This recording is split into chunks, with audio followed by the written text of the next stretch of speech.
Hello students, I'm again back with part 2 of chapter number 10, Jahangir, Shah Jahan and Aurangzeb. Students, I hope you'll have seen part 1 of this chapter. If not, do watch it. In part 1, we have discussed about Jahangir and Shah Jahan. In part 2, we'll talk about Aurangzeb. Aurangzeb का rule start होता है 1658 में और ख़त्म होता है 1707 में। 1707 में डेथ हो जाती है औरंगज़ेब की। बेटा अप्रॉक्सीमेटली इन्होंने 50 ईयर्स रूल किया, एग्जैक्ट 49 ईयर्स, है ना।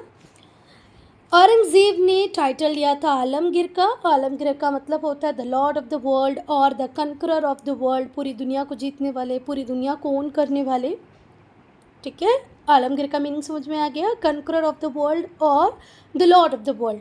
ये टाइटल किसने लिया था? औरंगज़ेब ने लिया था। जब औरंगज़ेब रूल कर रहे थे तो जो मुग़ल एम्पायर था वो अपनी ग्रेटेस्ट एक्सटेंट तक पहुंच चुका था। ठीक है, पर इनकी कुछ रिजिड पॉलिसीज़ की वजह से, कुछ रिलीजियस इनटॉलरेंस की वजह से धीरे धीरे करके फिर एम्पायर का डिसोल्यूशन होने लग गया। देखो, जब औरंगज़ेब ने रूल करना स्टार्ट किया एम्पायर अपने पीक पे था, फिर धीरे धीरे करके डिफेक्टिव पॉलिसीज़ की वजह से वो डिक्लाइन करने लग गया और एक वैक्यूम क्रिएट कर दिया।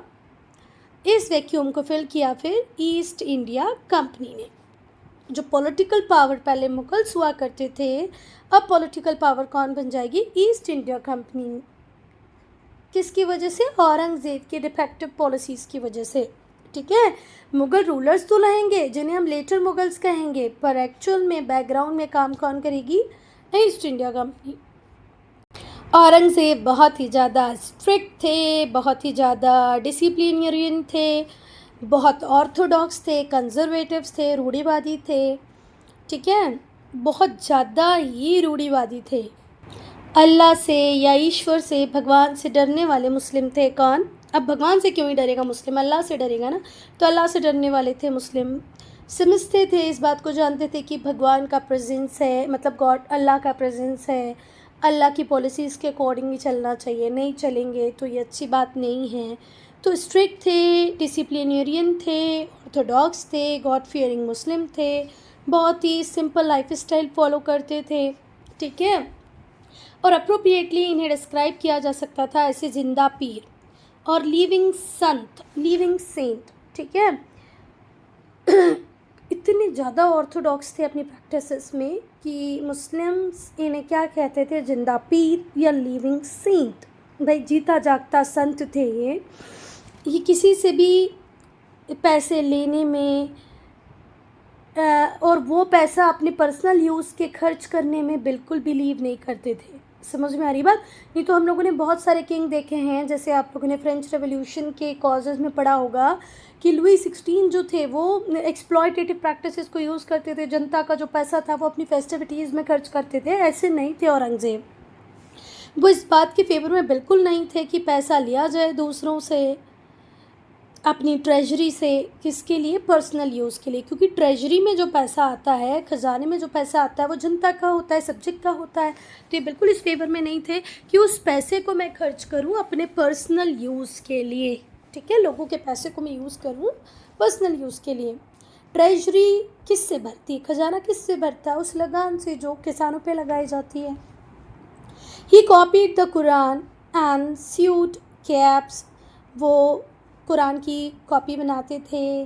कैप्स मतलब आप लोगों ने देखा होगा ना, इस तरीके की टोपी जो मुस्लिम लोग लगाते हैं उसको सिलते थे, और उन्हें बेचकर जो पैसा आता था उस पे ही उनकी लाइफ चलती थी। समझ में आ रहा है? तभी कहा है कि उनका बिलीव इस फेवर में बिल्कुल नहीं था कि वो ट्रेजरी से पैसा निकालते जाएं, राष्ट्रीय खजाना मतलब जो उनका खजाना था उससे पैसा निकालते जाएं और पर्सनल यूज़ करते जाएं। वो बेचारे कॉपी बनाते थे कुरान की, टोपियाँ सिलते थे और फिर उन्हें बाज़ार में बेच देते थे, और उससे जो पैसा आता था उससे उनकी जो सिंपल लाइफ की ज़रूरतें थी वो पूरी हो जाती थी। अब हम औरंगज़ेब की पॉलिसी को पढ़ेंगे। औरंगज़ेब्स पॉलिसी। औरंगज़ेब ने अपने फोर फादर्स की पॉलिसीज़ को डिसकंटिन्यू किया। उन्होंने जजिया कर को री इम्पोज कर दिया।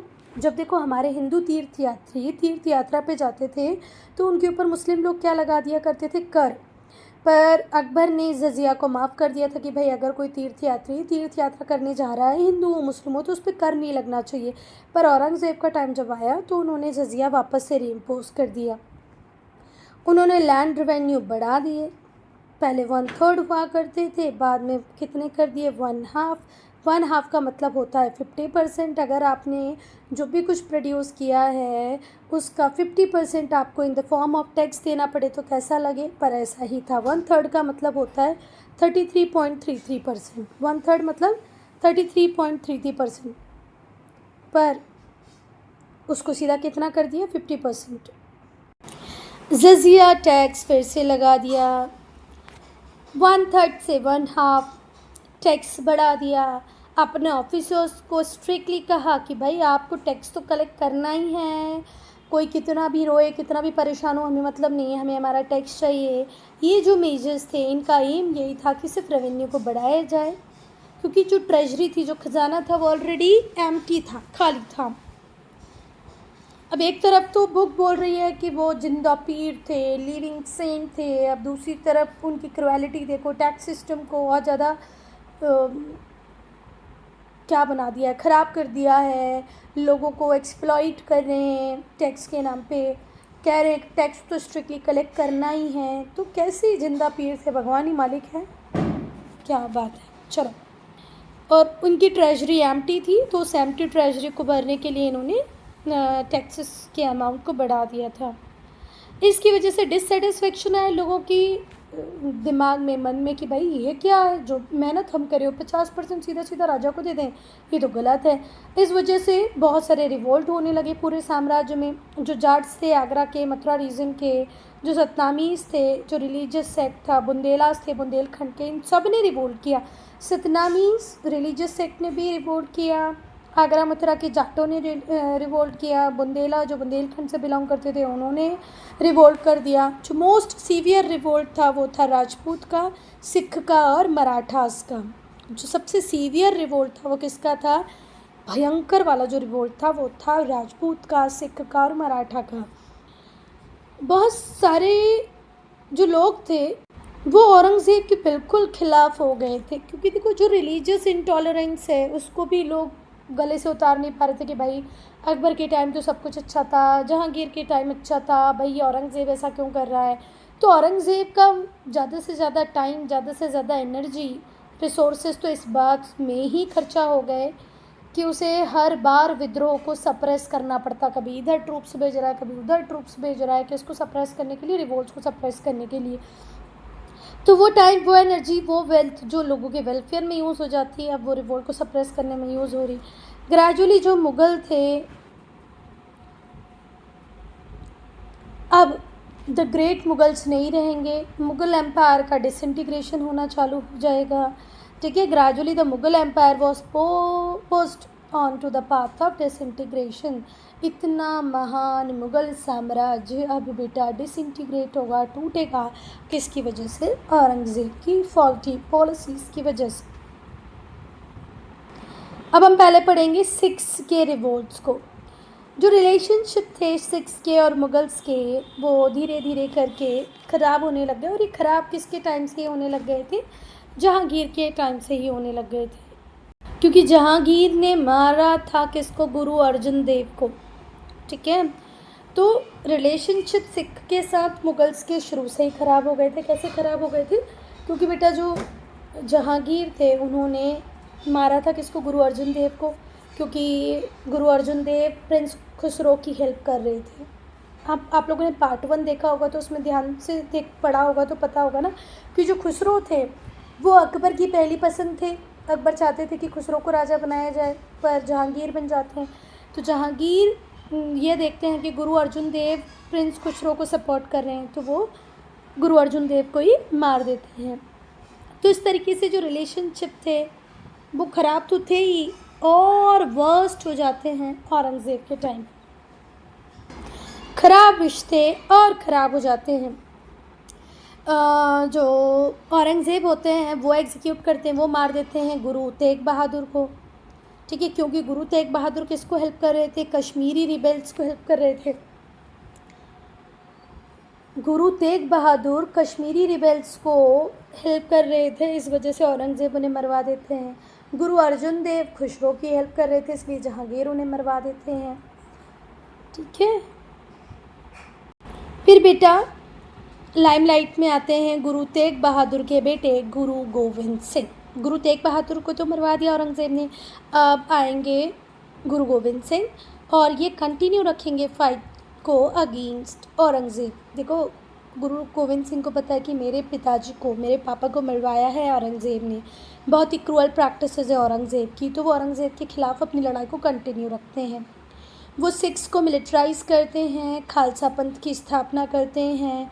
ठीक है, तो मतलब सिखों की एक प्रॉपर आर्मी को बनाते हैं गुरु गोविंद सिंह, खालसा पंथ को स्थापित करते हैं, एस्टेब्लिश करते हैं, और फिर मैसिव कन्फ्लिक्ट होते हैं खालसा और मुगल्स के बीच में। और देखो, रिवोल्ट किसी के भी साथ हो, कभी भी हो, ये दोनों पार्टीज़ का कुछ ना कुछ लॉस तो करते ही हैं। तो यहाँ पर मुगल्स खालसा पंथ को बहुत ज़्यादा नुकसान तो पहुँचा नहीं पाए और ना खालसा मुगल्स को पहुँचा पाए, पर दोनों की टाइम और एनर्जी कंटिन्यूसली वेस्ट हुई, जिसको वो बहुत सारे वेलफेयर में लगा सकते थे, बहुत सारे अच्छे कामों में लगा सकते थे। ठीक है, तो कॉन्फ्लिक्ट होते रहे खालसा और मुगल्स के बीच में, और ये भी एक रीज़न बनता है मुग़ल एम्पायर के डिक्लाइन का। अब हम पढ़ेंगे भाई राजपूत्स क्यों रिवोल्ट कर रहे थे। औरंगज़ेब ने क्या स्टार्ट कर दिया, राजपूत्स के इंटरनल मैटर में इंटरफेयर करना चालू कर दिया, जबकि अकबर के टाइम पे, जहांगीर के टाइम तक ऐसा नहीं था बेटा। राजपूत्स को फुल ऑटोनॉमी दी गई थी कि भाई आप इंटरनली जिस तरीके से भी मैनेज करना चाहते हो करो, पर अब औरंगज़ेब इनके इंटरनल मैटर में भी इंटरफेयर कर रहे थे।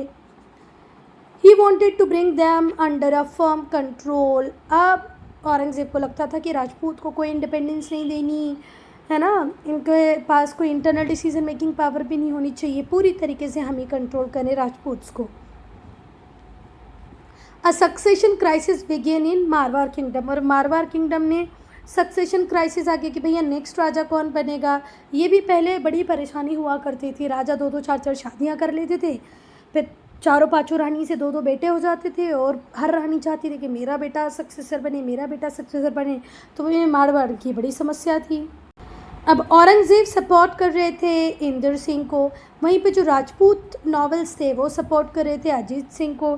तो मारवाड़ का नया राजा कौन बनेगा, ये बात रिवोल्ट का पहला कारण बन गई। फिर छोटे छोटे रिवोल्ट तो पहले भी हो रहे थे कि भाई जो औरंगज़ेब थे वो चाहते थे इंदर सिंह बने, पर राजपूत नॉवेल्स चाहते थे अजीत सिंह बन जाए। और बेटा ये जो अजीत सिंह थे, ये बेटे थे, किसके बेटे थे बेटा, राजा जसवंत सिंह। तो राजा जसवंत सिंह की डेथ के बाद, पोस्ट्यूमस का मतलब होता है डेथ के बाद, अजीत सिंह हुए थे।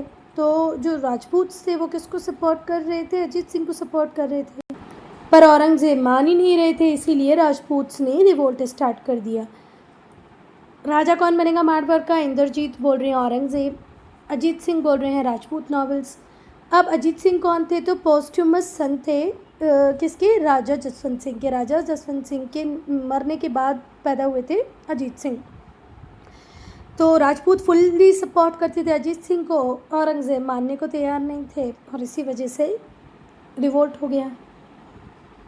और बेटा दुर्गादास नाम अच्छे से याद रखना, दुर्गादास राठौर जो थे ये प्रोमिनेंट राजपूत लीडर थे, जिन्होंने रिबेलियन किया औरंगज़ेब के ख़िलाफ़। औरंगज़ेब के ख़िलाफ़ रिबेलियन करने वाले, उस रिबेलियन को लीड करने वाले एक व्यक्ति थे जिनका नाम था दुर्गादास राठौर, प्रोमिनेंट राजपूत लीडर थे।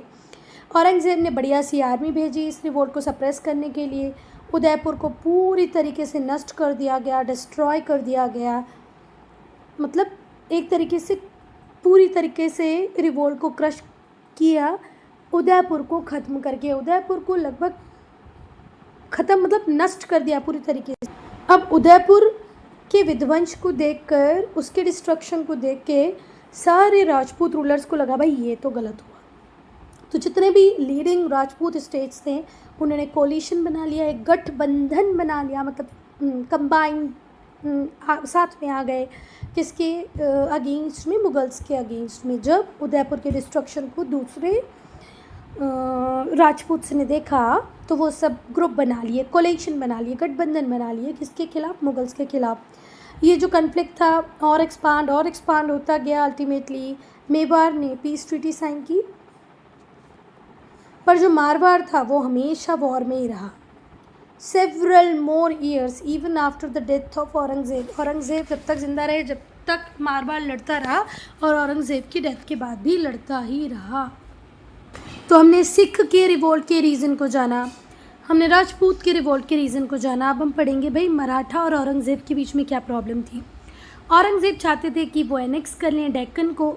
देखो, डेक्कन को एनेक्स करने की इच्छा सारे मुग़ल रूलर में थी, पर कोई भी उसको कंटिन्यू नहीं कर पाया। जीत लिया, फिर से वो अपनी इंडिपेंडेंस एजर्ट कर लेता, मतलब संभाल पाना डेक्कन को बहुत मुश्किल था। तो वो चाहता था कि मराठास की जो पावर है उसको पूरी तरह सप्रेस कर दिया जाए। मराठास डेक्कन को रूल कर रहे हैं, मराठास ख़त्म तो डेक्कन औरंगज़ेब का।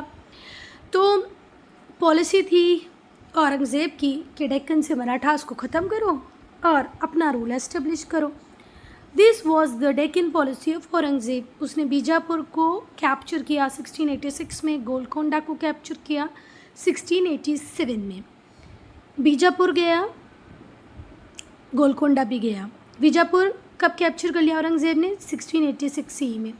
गोलकोंडा 1687 सी में। और यहाँ पर अब अपॉर्चुनिटी मिल जाती है मराठास को। मराठास अपने आप को इस तरीके से इकट्ठा करते हैं, मराठास का इस तरीके से राइज होता है कि औरंगज़ेब को अब टफेस्ट फाइट देंगे मराठास। टफेस्ट एनिमी होंगे औरंगज़ेब के, कौन? मराठास। बेटा ये जो मराठास थे ये कहाँ से बिलोंग करते थे? पुणे से, कोंकण रीजन से। आप लोगों को पता होगा ये वाले पार्ट को हम कोंकण कोस्ट बोलते हैं। गोवा वाला जो रीजन है, वो महाराष्ट्र वाला जो रीजन है, ये कौन सा रीजन है? कोंकण रीजन। जो महाराष्ट्र की कोस्ट लाइन वाला रीजन है, जो गोवा की कोस्ट लाइन वाला रीजन है, वो कौन सा रीजन है? कोंकण रीजन। तो पुणे कोंकण रीजन से बिलोंग करते थे मराठास। अब बेटा जो मराठास थे वो पावरफुल फोर्स की तरह एमर्ज होंगे under the leadership of Shivaji. जब शिवाजी रूल करेंगे तो मराठास जो होंगे वो एक पावरफुल फोर्स की तरह एमर्ज होंगे। औरंगज़ेब अपने 26 साल डेक्कन में बिताते हैं इसी मराठा एम्पायर को सप्रेस करने के चक्कर में, पर 26 सालों में उनके हाथों में कुछ भी नहीं आता। उनका हर प्रयास फेल हो जाता है। और ये जो प्रोलॉन्ग्ड वॉर, ये कंटिन्यूस जो वॉर चल रहे थे, इस वजह से ख़जाना हो जाता है खाली, शोल्जर्स का हो जाता है लॉस। मतलब अब जब आप लड़ाई करोगे तो शोल्जर्स भी तो मरेंगे, बहुत सारे शोल्जर्स मर जाते हैं, खजाना खाली हो जाता है। 26 साल वो बेचारे डेक्कन में रहते हैं, और क्योंकि वो डेक्कन में रह रहे हैं तो नॉर्थ थोड़ा सा कंट्रोल से बाहर हो जाता है, ठीक है। क्योंकि अब 26 साल व्यक्ति नॉर्थ दिल्ली वाला एरिया छोड़ के डेक्कन में रह रहा है, महाराष्ट्र वाले रीजन में रह रहा है। तो सोचो ना, पहले तो कोई वॉकी टॉकी, कोई टेलीफोन, कोई फैक्स वगैरह नहीं होते थे, तो कंट्रोल से बेचारा दिल्ली थोड़ा सा बाहर हो गया है, इग्नोर्ड फील करने लगा। अब दिल्ली में सुल्तान मतलब किंग नहीं है, तो दिल्ली में जो नॉवेल्स होंगे जो औरंगज़ेब के ख़िलाफ़ होंगे वो भी अपना हाथ साफ कर ही रहे होंगे। इस वजह से इसका जो कंट्रोल था वो नॉर्थ में भी कमज़ोर हो गया, साउथ में मिला कुछ नहीं, नॉर्थ भी हाथों से जाने लग गया। तो वो बोलते हैं ना, दोनों हाथ भरने चाहे मिला कुछ नहीं, वैसा ही हुआ औरंगज़ेब के साथ। कुछ हिस्टोरियंस का मानना ये है कि औरंगज़ेब की जो डेक्कन पॉलिसी थी वो उसके जीवन का सबसे बड़ा ब्लंडर था। अब हम देखेंगे कि भाई औरंगज़ेब के रिलेशंस ब्रिटिशर्स के साथ कैसे थे। जब तक औरंगज़ेब रूल करने आते तब तक ब्रिटिशर्स इंडिया को जान चुके थे, समझ चुके थे, मुग़ल रूलर्स की परेशानियों से अवेयर हो गए थे। तो उन लोगों ने मिसयूज़ करना चालू कर दिया ट्रेड कंसेशंस का। मुग़ल्स ने जो ट्रेड कंसेशंस ब्रिटिशर्स को दिए थे, अब ब्रिटिशर्स उसको मिसयूज़ करने लगे, ठीक है। जो प्रीवियस मुग़ल रूलर्स थे उन्होंने ब्रिटिशर्स को बहुत सारे कंसेशंस दिए थे, उन सब का ब्रिटिशर्स मिसयूज़ कर रहे हैं। औरंगज़ेब ने मिलिट्री एक्शंस लिए इनके खिलाफ, उन्हें बंगाल से भगाने की कोशिश की, इंडिया के दूसरे पार्ट से भी भगाने की कोशिश की और अंग्रेज़ों को इतना परेशान कर दिया कि अंग्रेज़ों ने कसम खा ली कि अब वो अपनी गलती को रिपीट नहीं करेंगे भविष्य में। ये जो ब्रिटिश थे ये मिसयूज़ कर रहे थे ना ट्रेड कंसेशन को। तो जब हंटर लेके पीछे पड़े हैं औरंगज़ेब, तो ब्रिटिशर्स ने कसम ही खा ली है कि भाई हमें नहीं निकालो बंगाल से बाहर, हमें इंडिया के दूसरे पार्ट से बाहर नहीं निकालो, अब हमारी गलती को हम रिपीट नहीं करेंगे। औरंगज़ेब बड़े दिल वाले, उन्होंने पार्डन माफ़ कर दिया अंग्रेज़ों को और उनके ट्रेड कंसेशंस को रिन्यू कर दिया। अब हम आर्किटेक्चर की बात करेंगे, ठीक है। तो आर्किटेक्चर आपको पता ही है ना, बिल्डिंग बनाने का जो स्टाइल होता है, घर बनाने का जो स्टाइल होता है, उसको हम कहते हैं ना। तो औरंगज़ेब के कंट्रीब्यूशन को अब हम पढ़ेंगे आर्किटेक्चर में। औरंगज़ेब ने बहुत सारे ब्यूटीफुल मॉस्क बनवाए, मस्जिद बनवाई, ठीक है। ही built Moti Masjid in red fort, Delhi में जो लाल किला है उसमें मोती मस्जिद बनवाने का काम किसने किया? हमारे औरंगज़ेब ने। It is called Moti Masjid, इसे मोती मस्जिद इसलिए कहते हैं क्योंकि जो मार्बल है, जिस मार्बल से मोती मस्जिद बनी है वो मार्बल मोतियों की तरह चमकता है, इसीलिए इसे क्या कहते हैं? Moti Masjid. Marble of Moti Masjid shines like a pearls, that is why it is known as Moti Masjid. He also constructed बादशाही मस्जिद एट लाहौर, लाहौर में बादशाही मस्जिद इन्होंने बनवाई, जो पहले तो लाहौर इंडिया में ही था, पाकिस्तान में है ना। इंडिया का डिवीज़न हुआ, पाकिस्तान बन गया, तो लाहौर पाकिस्तान का पार्ट है। अच्छा, अगर हम बादशाही मस्जिद की बात करें तो ये लार्जेस्ट मॉस्क है वर्ल्ड का, one of the largest mosque, मतलब सबसे बड़ा तो नहीं है पर जो बड़ी बड़ी मस्जिद है उनमें से एक है, which is one of the largest mosque in the world. ये दुनिया की बड़ी बड़ी मस्जिदों में से एक है बादशाही मस्जिद, जो कहाँ पर है? लाहौर में है। इसको बनवाने वाले कौन थे? औरंगज़ेब। फिर इन्होंने बनवाया बीबी का मकबरा, टूम बनवाया, मकबरा बनवाया, किसका? अपनी बीबी का, जिसे नाम दिया बीबी का मकबरा, जो कहाँ पर है? औरंगाबाद में। औरंगाबाद में है बीबी का मकबरा। बीबी का मकबरा किसका मकबरा है? औरंगज़ेब की वाइफ का, जिनका नाम था Rabia Durrani. It is the tomb of Rabia Durrani. ये वाइफ थी औरंगज़ेब की। औरंगज़ेब की वाइफ का नाम क्या है? राबिया दुर्रानी, जिनका मकबरा कहाँ पर है? औरंगाबाद में। नाम क्या है? बीबी का मकबरा। इसका जो कंस्ट्रक्शन है वो स्टार्ट करवाया था औरंगज़ेब ने, पर इसे कंप्लीट कराया प्रिंस आज़म ने। स्टार्ट करवा दिया था औरंगज़ेब ने, कंप्लीट कराते प्रिंस आज़म। अब बेटा हम पेंटिंग्स को पढ़ेंगे। पेंटिंग, तो जब औरंगज़ेब का reign था, मतलब जब औरंगज़ेब रूल कर रहे थे, तो मुग़ल पेंटिंग का होता है डिक्लाइन, ठीक है। मुग़ल पेंटिंग का क्या होता है? डिक्लाइन। उन्होंने प्रोहिबिट किया पेंटिंग्स को और अपने जो कोर्ट पेंटर्स थे उन्हें डिसमिस कर दिया। तो भाई पेंटिंग में इनका कंट्रीब्यूशन है कि नहीं है? नहीं है, क्योंकि जो ऑलरेडी पेंटर्स थे उन सबको डिसमिस किया, पेंटिंग्स बनवाने नहीं दी। ये जो पेंटर्स थे ये अदर पैलेसेस में चले गए और बहुत सारे स्टाइल्स, जैसे कांगड़ा स्टाइल ऑफ राजस्थान में, कांगड़ा स्टाइल, राजस्थान स्टाइल और डेक्कन स्टाइल की पेंटिंग्स फिर वो बेचारे बनाने लग गए। फिर से ध्यान से सुनो, अगर हम पेंटिंग की बात करें तो यहाँ औरंगज़ेब का कोई कंट्रीब्यूशन नहीं है। अपने सारे पेंटर्स को इन्होंने बाहर निकाल दिया, पेंटिंग्स बनाने पे रोक लगा दी, प्रोहिबिट कर दिया पेंटिंग्स को, कोर्ट पेंटर्स को डिसमिस किया। ये पेंटर्स बेचारे अलग अलग जगह चले गए और वहाँ पर इन्होंने डिफरेंट स्टाइल को डेवलप किया, जैसे कांगड़ा स्टाइल, राजस्थान स्टाइल और डेक्कन स्टाइल। अब हम पढ़ेंगे उर्दू को। मुग़ल रूल के एंड तक उर्दू एक इम्पॉर्टेंट लैंग्वेज बन गई थी लिटरेचर की। दिल्ली में, लखनऊ में, तो आज भी आप जाओगे स्पेशली लखनऊ में, तो जो बात करने का तरीका है, जो लहज़ा है, वो सच में ऐसा लगता है नवाबी। अब वो नवाबी हमें क्यों लगता है? क्योंकि उर्दू हमारी मध्य प्रदेश में तो ऐसे कॉमन लैंग्वेज नहीं है ना।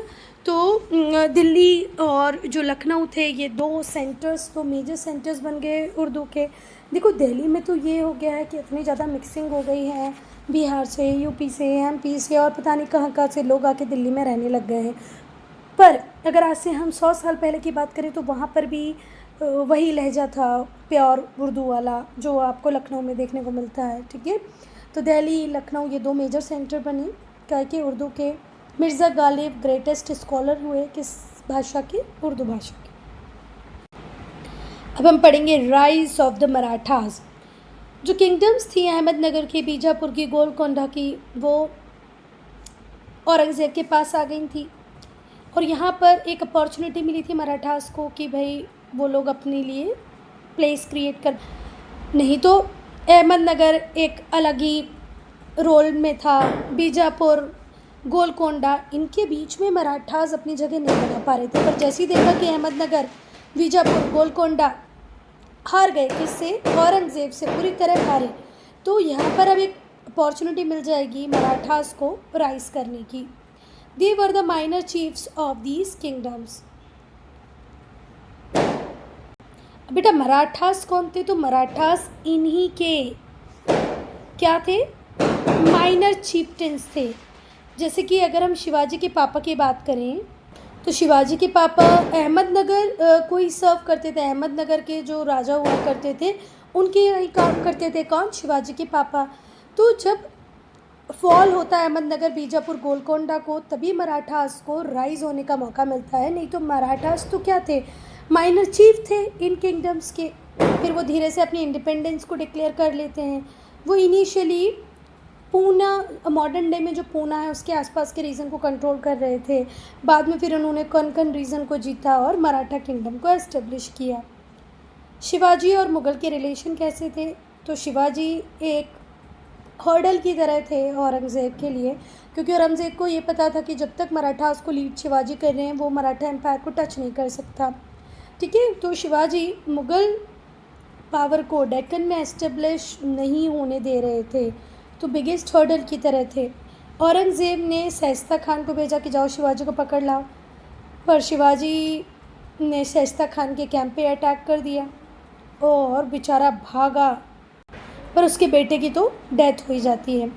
मुग़ल आर्मी हारती है। फिर राजा जयसिंह आते हैं।